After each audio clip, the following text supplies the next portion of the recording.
Terima kasih. Bismillahirrahmanirrahim. Assalamualaikum warahmatullahi wabarakatuh. Waalaikumsalam warahmatullahi Waalaikumsalam wabarakatuh. warahmatullahi Alhamdulillahirrabbilalamin. Wassalatu wassalamu ala asrafil anbiya wal mursalin.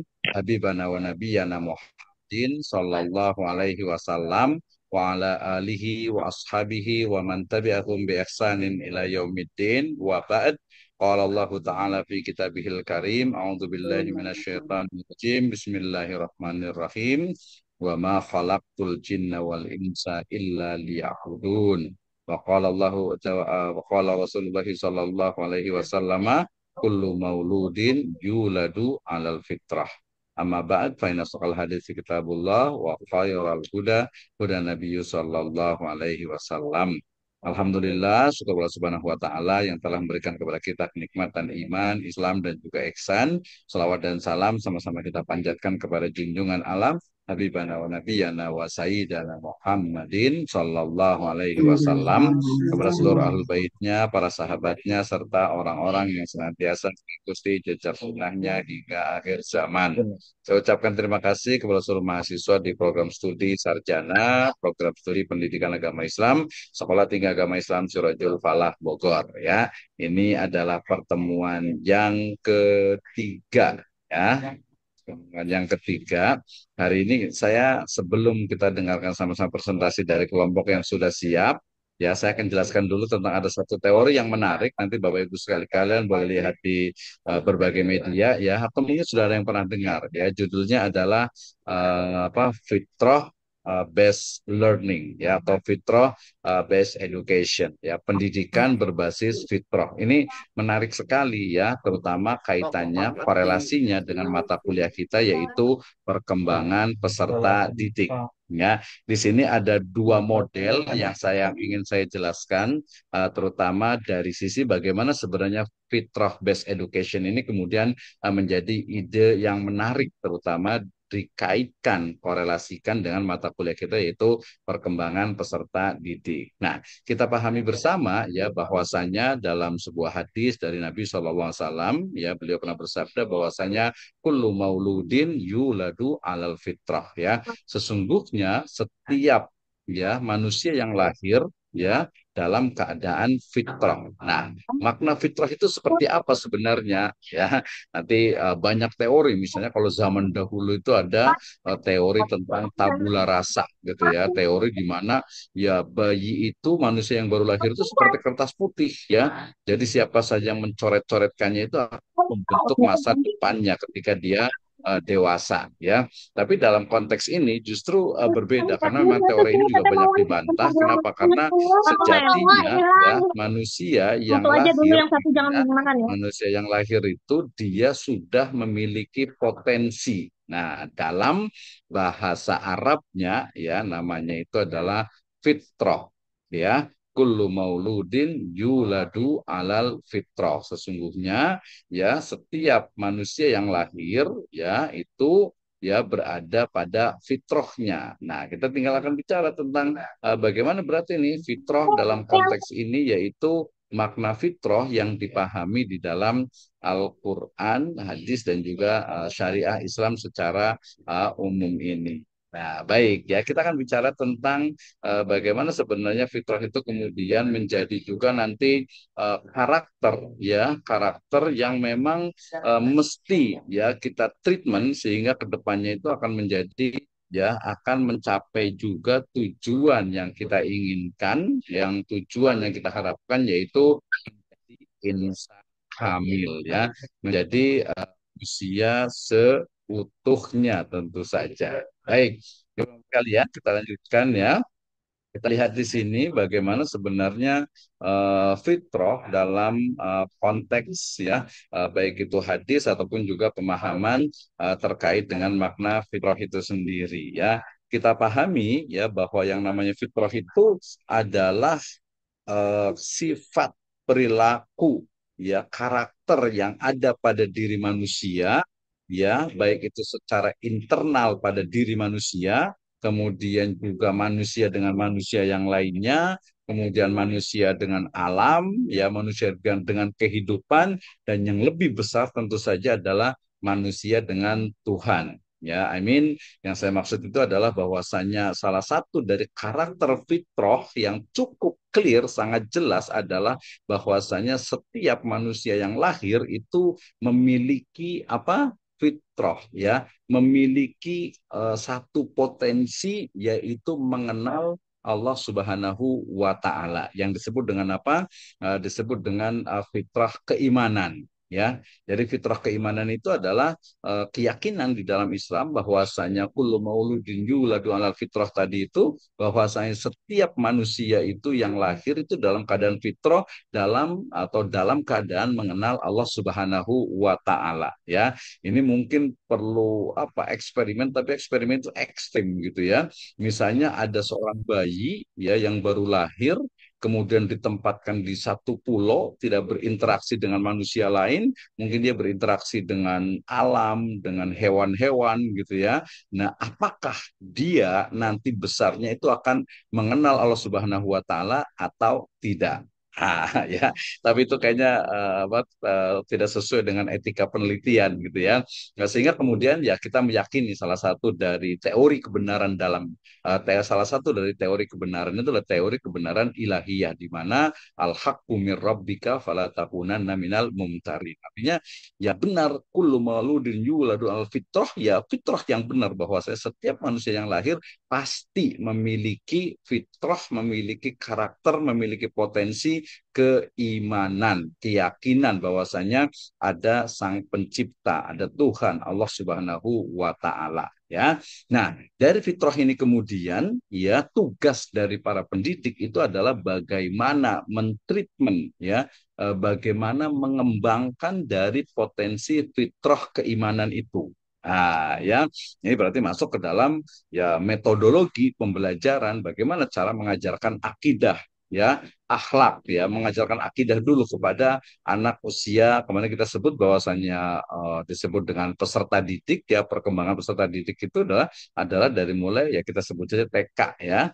Dari mulai taman kanak-kanak, kemudian SD, SMP, SMA gitu ya. Ya Rodotul Atfal, kemudian MI, MTS, Aliyah, ada SMK juga gitu. Jadi usia-usia anak peserta didik di situ. Nah, kemudian kalau kita lihat di sini tadi bagaimana interaksi antara manusia dengan manusia, manusia dengan alam, manusia dengan kehidupan, dengan semesta, dengan Sang Pencipta Allah Subhanahu wa taala, itulah makna fitrah. Sehingga kemudian fitrah ini kalau kita breakdown lagi memiliki cabang-cabang yang sangat banyak yang nantinya itu akan menjadi apa? Life system. Ya, ada akhlak, ada adab, ada karakter, termasuk juga dia sudah memiliki world view atau Islamic world view. Nah, dalam konteks ini kita bisa bagi juga menjadi yang namanya fitrah itu ada fitrah yang sifatnya personal gitu ya, ada fitrah yang namanya fitrahnya itu adalah community atau komunal gitu ya, sosial lah ya, bersama gitu ya, dan juga tadi fitrah personal itu tadi terdiri dari keimanan, kemudian ibadah, kemudian juga kepercayaan gitu ya, keyakinan, ya, adab yang kaitannya dengan agama. Itu adalah fitrah gitu ya. Nah, fitrah komunal berarti kaitannya dengan bagaimana ya manusia itu ya dengan potensinya itu kan disebut dengan apa?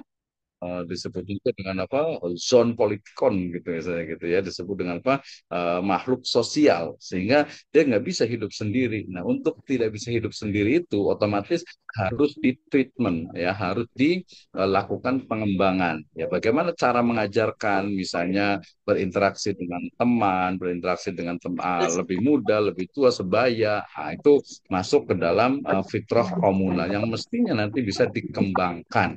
Bagaimana cara mengembangkannya? Kalau di Pak Ustadz Haris Santoso ini dia menyebutnya dengan home based education atau fitrah based. Ya, jadi home based education berarti memulai dari ya pendidikan yang ada di rumah, ya. Kemudian nanti community based education, ya, setelah itu baru masuk ke dalam bagaimana menyiapkan peserta didik itu kepada hayatan thayyibah, ya, kehidupan yang baik, the good life, ya.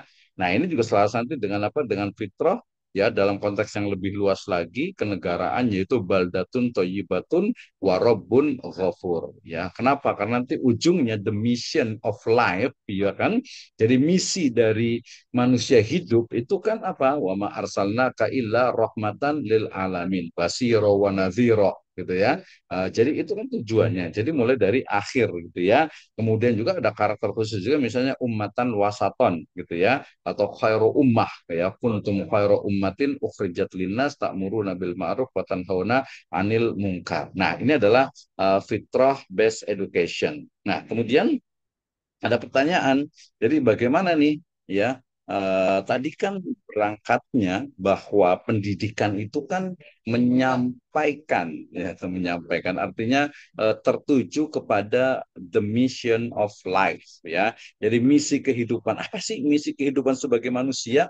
Ya kalau dalam apa Islam sudah jelas sekali ini ja'iluka fil ardi khalifah ya menjadi penanggung jawab, menjadi pengayom gitu ya itu adalah khalifah ya. Nah, untuk mencapai the mission of life inilah ya, kemudian apa? Perlu diberikan treatment ya, spiritual life, work life, intellectual life, social life, health life, family life, aesthetic life, growth life ya.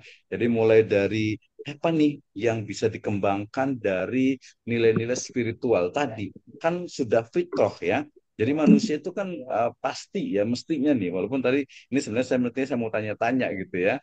Jadi benar nggak manusia itu lahir ya dalam keadaan memang dia itu sudah mengenal Allah Subhanahu Wa Taala. Ya kalau dalam Islam jelas ya di surat Al-Araf dikatakan alas tu birobbikum qalu bala syahidna. Bahkan ketika sebelum lahir, sebelum ke alam arwah, ke alam arwah, ke alam apa rahim di alam arwah itu sudah jelas bahwasanya alas tu birobbikum qalu bala syahidna. Artinya fitrah untuk meyakini bahwasannya ada Tuhan, ada Allah Subhanahu wa taala itu sudah clear, Jadi jelas ya. Kemudian untuk mencapai itu ya, maka kemudian apa? Pakai adanya ibadah. Dan makanya saya bacakan di surat Al-Zariyat ayat ke-56 ya. Bagaimana tentu saja konteks apa? Al-ibad gitu ya. Illa liya'budun itu konteksnya bagaimana sebenarnya ibadah itu menjadi wasilah, menjadi satu sarana ya untuk menguatkan nilai-nilai spiritual ya dan ternyata bukan hanya ibadah tadi ya kita memerlukan adanya keluarga kita memerlukan adanya kesehatan kita memerlukan adanya tadi sosial masyarakat ya secara personal kita juga perlu dan sangat penting untuk mengembangkan nilai-nilai intelektual mengembangkan intelektual dari anak ya kemudian juga work life-nya ya growth life-nya, aesthetic life-nya. Nah, ini perlu dikembangkan ya. Kenapa? Karena diharapkan nantinya ya dari sisi spiritual dia menjadi change maker, dari sisi work life-nya dia menjadi solution maker, kemudian juga jadi maker innovation maker-nya, kemudian menjadi social maker-nya, regeneration maker-nya gitu ya. Nah, kemudian juga dia menjadi juga apa?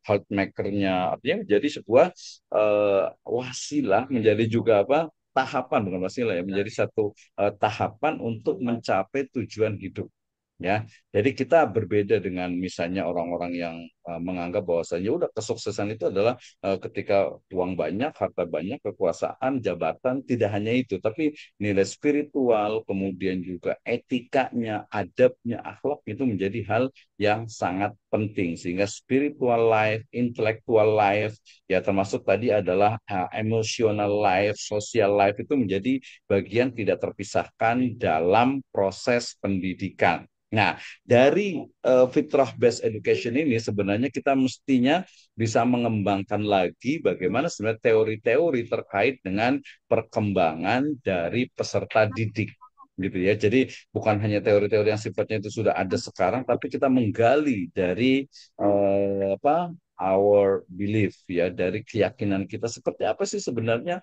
oh ternyata betul gitu ya bahwasanya kullu mauludin yuladu alal fitrah fa abuwahu yuhawidanihi au yunasironihi au yumajisanihi itu kan ya ternyata ya tadi ada family education ya ada education system di family itu yang memengaruhi nanti dari potensi yang sebenarnya ada atau fitrah yang ada pada seorang anak. Misalnya seorang anak itu dari sisi keimanannya karena dia berada di lingkungan yang non Muslim ya bukan Islam misalnya dia akan tumbuh menjadi kepercayaan terhadap non Islam kemudian seorang anak yang tumbuh di lingkungan atau di keluarga yang mungkin adabnya akhlaknya itu kurang pasti akan sangat berpengaruh dan itu clear jelas sekali ya demikian juga fitrah based education biasanya berkaitan juga dengan bagaimana ya keluarga ya kemudian juga masyarakat sosial yang paling dekat adalah tetangganya itu memiliki pengaruh yang sangat besar dalam